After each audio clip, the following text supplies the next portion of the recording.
Les fausses couches répétées, un sujet délicat et complexe, touchent de nombreuses femmes. Généralement définies par 3 fausses couches consécutives ou plus, elles peuvent être un indicateur d'un problème sous-jacent, nécessitant des investigations approfondies.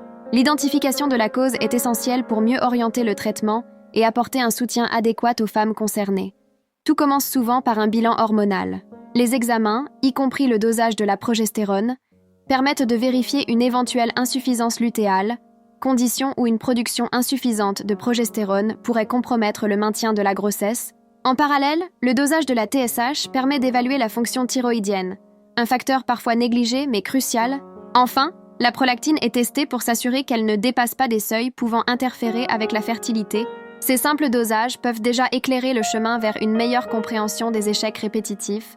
Un autre volet important est le bilan sanguin, qui inclut la recherche de thrombophilie. Ces tests révèlent des anomalies de coagulation qui, si elles ne sont pas décelées, augmentent le risque de fausses couches.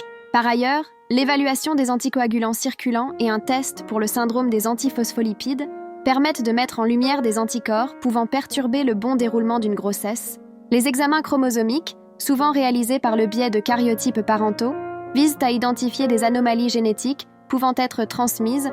Les tests sur l'embryon, si disponibles après une fausse couche, vérifient également des anomalies potentielles, pouvant expliquer la perte de grossesse. Les examens infectieux ne doivent pas être oubliés. Certaines infections telles que la listeria ou la toxoplasmose peuvent également entraîner des conséquences néfastes pour la grossesse. L'imagerie de l'utérus, par le biais d'échographie pelvienne ou d'hystéroscopie, explore la présence d'anomalies physiques telles que fibromes ou polypes qui pourraient entraver la grossesse. Enfin, le bilan immunologique s'intéresse au rôle que pourrait jouer le système immunitaire en évaluant la présence d'anticorps anormaux. Pour certaines femmes, surtout celles plus âgées, un test de réserve ovarienne peut être essentiel pour déterminer si la fonction ovarienne est adéquate. Ce bilan peut inclure le dosage de l'AMH ou le comptage de follicules en trop. À travers ces diverses investigations, il est possible de tracer un diagnostic et ainsi d'esquisser une voie vers des grossesses réussies, apaisant les inquiétudes et apportant des réponses à celles qui ont tant espéré. Abonnez-vous, commentez et partagez, merci.